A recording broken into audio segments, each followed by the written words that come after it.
Israel ও লেবাননের মধ্যে 10 দিনের যুদ্ধবিরতি ঘোষণা করেছেন মার্কিন প্রেসিডেন্ট ডোনাল্ড ট্রাম্প। বাংলাদেশ সময় শুক্রবার রাত 3টা থেকেই যুদ্ধবিরতি কার্যকর হয়েছে। এটি মেনে চলার আহ্বান জানিয়ে ট্রাম্প বলেছেন, পারস্পরিক সমঝোতার ভিত্তিতে এর সময়সীমা বাড়তে পারে। তবে আনুষ্ঠানিক যুদ্ধবিরতি কার্যকরের 1 ঘণ্টার মধ্যেই তা লঙ্ঘনের অভিযোগ তুলেছে বৈরুত। সামুয়েল সাহেবের রিপোর্টে বিস্তারিত। তীব্র হামলা পাল্টা হামলার পর অবশেষে লেবাননেও আনুষ্ঠানিকভাবে 10 দিনের যুদ্ধবিরতি কার্যকর হয়েছে। তবে শেষ 1 ঘণ্টায় সেখানকার পরিস্থিতি শান্ত হওয়ার বদলে আরও উত্তপ্ত হয়ে ওঠে। লেবাননের জাতীয় সংবাদ সংস্থা জানায়, বৃহস্পতিবার রাতে যুদ্ধবিরতি কার্যকরের কয়েক ঘণ্টা আগে দক্ষিণাঞ্চলে ব্যাপক হামলা চালায় ইসরায়েলি বাহিনী। এতে সিডনে 3 জন এবং জাহারানি এলাকায় 8 জন নিহত হয়। যুদ্ধবিরতি কার্যকরের পর পরিস্থিতি কিছুটা শান্ত হতে থাকে। মার্কিন পররাষ্ট্র দপ্তর জানায়, লেবাননের নাগরিকরা একে উদযাপন করছেন। ইরানের রাষ্ট্রীয় গণমাধ্যম জানায়, দেশটির পররাষ্ট্র মন্ত্রণালয় লেবাননের যুদ্ধবিরতির খবরকে স্বাগত জানিয়েছে এবং এই যুদ্ধবিরতিকে আঞ্চলিক সংঘাত থামানোর একটি বৃহত্তর প্রচেষ্টার অংশ হিসেবে উল্লেখ করেছে। তবে যুদ্ধবিরতি কার্যকরের 1 ঘণ্টারও কম সময়ের মধ্যে তা লঙ্ঘনের অভিযোগ তুলেছে বৈরুত। দেশটির সংবাদ সংস্থা এনএনএ জানিয়েছে, দক্ষিণ লেবাননের খিয়াম ও দিব্বিন শহরে গোলাবর্ষণ অব্যাহত রেখেছে ইসরায়েল। এছাড়া পশ্চিম বেকা উপত্যকায় ইসরায়েলি নজরদারি বিমানও বেশ সক্রিয় রয়েছে বলে জানিয়েছে সংবাদ সংস্থাটি। এদিকে মার্কিন প্রেসিডেন্ট ডোনাল্ড ট্রাম্প হিজবুল্লাহর প্রতি যুদ্ধবিরতি মেনে চলার আহ্বান জানিয়েছেন। একই সঙ্গে চলতি সপ্তাহান্তে ইরানের সঙ্গে একটি চুক্তিতে পৌঁছাতে ইসলামাবাদে আবারও বৈঠকে বসার ইঙ্গিত দেন তিনি। আরেকদিকে ইসরায়েলি মন্ত্রিসভার ভোটাভুটির আগেই ট্রাম্প লেবাননের সঙ্গে যুদ্ধবিরতি ঘোষণা করায় দেশটিতে ক্ষোভের সৃষ্টি হয়েছে। ইসরায়েলি সংবাদ মাধ্যম চ্যানেল 12 জানিয়েছে, মার্কিন প্রেসিডেন্টের পক্ষ থেকে এই ঘোষণা আসা তেল আভিভের জন্য বিব্রতকর। লেবাননের সঙ্গে যুদ্ধবিরতি নিয়ে প্রতিক্রিয়া জানাতে গিয়ে জাতিসংঘে ইসরায়েলি রাষ্ট্রদূত ড্যানি ড্যানন বলেছেন, পরিস্থিতি খুব সতর্কভাবে পর্যবেক্ষণ করা হচ্ছে। হুমকি মনে হলে প্রতিক্রিয়া জানাবে তেল আভিভ। তবে মধ্যপ্রাচ্যের সংঘাত শেষের পথে এমন আশাবাদের কারণে বিশ্ববাজারে কমেছে তেলের দাম। ব্রেন্ট ক্রুডের ফিউচার মূল্য 1% বেশি কমে ব্যারেল প্রতি $98 নেমে এসেছে। যুক্তরাষ্ট্রে তেলের দামও ব্যারেল প্রতি $54 নিচে অবস্থান করছে। ইরানের সঙ্গে চুক্তি করার খুবই কাছাকাছি রয়েছে যুক্তরাষ্ট্র। যুদ্ধ শিগগিরই শেষ হবে বলে আশা প্রকাশ করেছেন মার্কিন প্রেসিডেন্ট ট্রাম্প। দুদেশকে আলোচনার টেবিলে আনতে প্রচেষ্টা অব্যাহত রেখেছে পাকিস্তান। পরবর্তী বৈঠকটি এই সপ্তাহান্তে অনুষ্ঠিত হতে পারে। আরও জানাচ্ছেন শাওন মাহফুজ। সাম্প্রতিক সময়ে মার্কিন প্রেসিডেন্ট ট্রাম্পের মন্তব্যগুলোই প্রমাণ করে যুদ্ধের জাল থেকে বেরিয়ে আসার জন্য মরিয়া হয়ে চেষ্টা করছেন তিনি।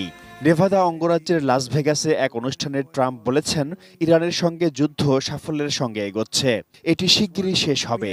তিনি বলেন, যুদ্ধের অগ্রগতি সন্তোষজনক এবং পরিস্থিতি দ্রুত শেষের দিকে যাচ্ছে। I will say the war in Iran is going along swimmingly. We can do whatever we want.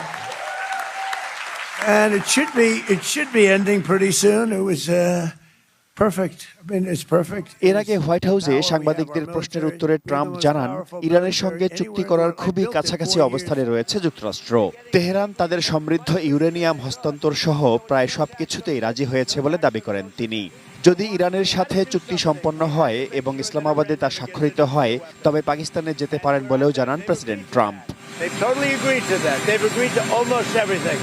So maybe if they can get to the table, there's a difference. They agree. They got to get to the table with a pen. Iran যুক্তরাষ্ট্রের চলমান যুদ্ধবিরতি 22 April শেষ হওয়ার কথা। ওই তারিখের আগেই একটি চুক্তি হয়ে যেতে পারে বলে সম্ভাবনা দেখা দিয়েছে।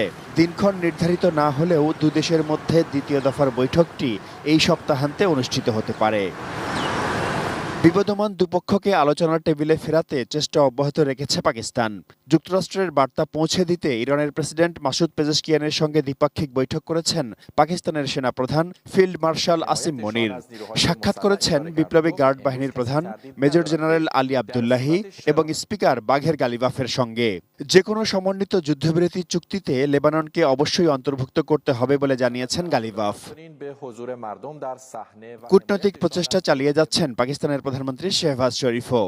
সৌদি আরবের পর কাতার ও তুরস্ক সফর করছেন তিনি। আঞ্চলিক শান্তি ও স্থিতিশীলতা রক্ষায় ইরান যুক্তরাষ্ট্রের চুক্তি নিয়ে দেশগুলোর নেতাদের সঙ্গে আলাপ করছেন শেহবাজ শরীফ।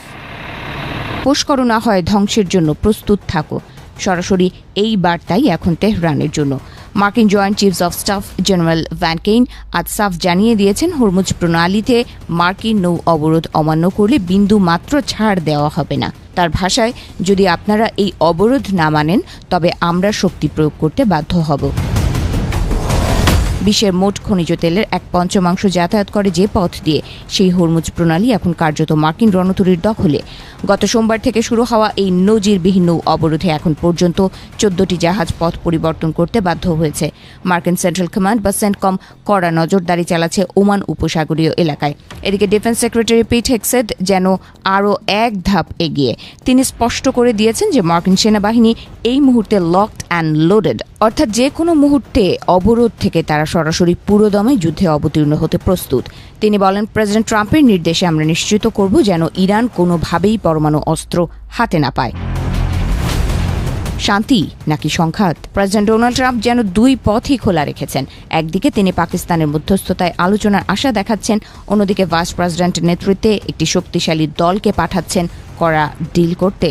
ট্রাম্পের ভাষায়, হয় আমরা ভালো পথে একটা চুক্তিতে আসব, নয়তো হবে কঠিন উপায়ে সমাধান। আমেরিকার এই মারণ কামড় দেখে বসে নেই ইরানও। তেহরান থেকে হুঁশিয়ারি দেওয়া হয়েছে যে তারা চাইলে মার্কিন রণতরীগুলোকে সাগরের তলদেশে পাঠিয়ে দিতে পারে। এমনকি লোহিত সাগরের মতো গুরুত্বপূর্ণ জলপথও বন্ধ করে দেওয়ার প্রচ্ছন্ন হুমকি দিয়ে রেখেছে তারা। ফলে উত্তেজনার পারদ এখন হিমাঙ্কের ওপরে।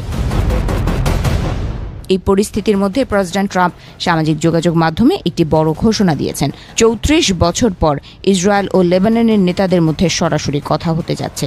তবে এই উদ্যোগের মাঝেই কাঁটা হয়ে দাঁড়িয়েছে প্রতিরোধ যোদ্ধারা। ইসরায়েলি হামলায় লেবাননে 2100 এর বেশি প্রাণহানির পর হিজবুল্লাহ কোনো ধরনের আলোচনায় বসতে নারাজ। ইরান সংকটে মিত্র দেশগুলোর ভূমিকা নিয়েও অসন্তুষ্ট হোয়াইট হাউস। ন্যাটো বা উত্তর আটলান্টিক নিরাপত্তা জোট কেন এই যুদ্ধে আমেরিকার পাশে নেই তা নিয়ে ক্ষোভ উগরে দিয়েছেন ট্রাম্প।